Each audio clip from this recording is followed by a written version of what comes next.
দীর্ঘমেয়াদী বাস্তবসম্মত ও কার্যকর পদক্ষেপের অভাবে মহাসড়কগুলো কার্যরত মহাসড়ক হয়ে উঠতে পারছে না। বিশেষ করে বিভিন্ন স্থানে এসব সড়কের পাশে গড়ে ওঠা হাটবাজার প্রধান অন্তরায় হয়ে দাঁড়িয়েছে। এই চিত্র ঢাকা চট্টগ্রাম মহাসড়কের ছোট বড় ৫ শতাধিক স্থায়ী অস্থায়ী এবং অবৈধ হাটবাজার গড়ে উঠেছে, যা এই মহাসড়কের বিস্ফোরায় রূপ নিয়েছে। আর এসব দোকানে তৈরি হচ্ছে একাধিক চাঁদাবাজ সিন্ডিকেট। এসব সিন্ডিকেট দোকানিদের কাছ থেকে হাতিয়ে নিচ্ছে লাখ লাখ টাকা। এদিকে অবৈধ হাটবাজার ঘিরে পণ্য পরিবহন, থ্রি হুইলারের চলাচল, বাস, ট্রাক স্ট্যান্ড ও মানুষের চলাফেরা কমাচ্ছে গাড়ির গতি। যত্রতত্র মানুষের রাস্তা পারাপারে ঘটছে দুর্ঘটনা, মরছে মানুষ। ব্যবসায়ীদের অভিযোগ, দোকান খুলতে হলে গুনতে হয় দৈনিক ৬০০ টাকা। এই টাকা না দিলে দোকান বসাতে দেয় না চাঁদাবাজরা। তবে ব্যবসায়ীদের কাছ থেকে কারা চাঁদা নিচ্ছে তা জানতে চাইলে চাঁদাবাজদের ভয়ে মুখ খুলতে রাজি না কেউ। শুধু মহাসড়কেই নয়, বিভিন্ন মার্কেটের সামনেও বসে অবৈধ দোকান। মার্কেটের সামনে দোকান বসাতে মার্কেট কর্তৃপক্ষ আলাদা ২০০ টাকা নেয় বলে অভিযোগ দোকানিদের। এই জায়গায় ভাড়া দৈনিক দিতে হয়, আমাদের দিতে হয় ২০০ টাকা, বইলেও ভাড়া না বইলেও ভাড়া।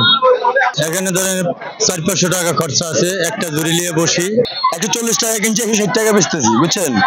আজকে মাছ কিনছি ২৬ কেজি মাছ, আর বেশি মাছ কিনি নাই। মাছের দাম বেশি, অতিরিক্ত দাম বেশি। আপনি এখানে বিক্রি করতে হলে কত টাকা প্রতিদিন খরচ আছে? আমার এখানে একটা দোকান খুললে নরমালি ৮-৯০০ টাকা খরচ আছে।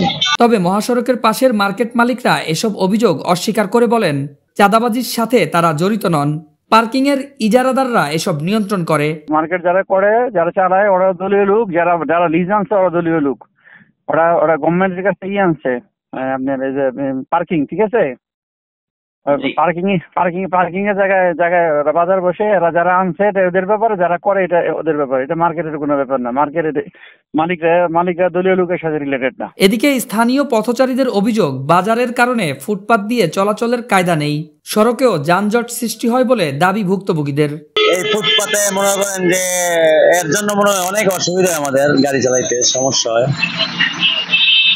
তারপরে মনে করেন যানজট তো আছেই, সারাক্ষণ লাগা থাকে। বাজারের জন্য রিক্সা উল্টায় বাও যাইতে পারে না।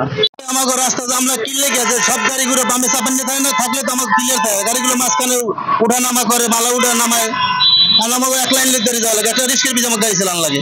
আর গাড়ি চালকদের অভিযোগ, বাজারের কারণে সৃষ্ট যানজটে ঘন্টার পর ঘন্টা বসে থাকতে হয়। মহাসড়কের অবৈধ বাজার ঘিরে চাঁদাবাজি বন্ধে সংশ্লিষ্টরা ব্যবস্থা নেবেন, এমনটাই প্রত্যাশা সবার। নিউজ ডেস্ক, ভোরের পাতা।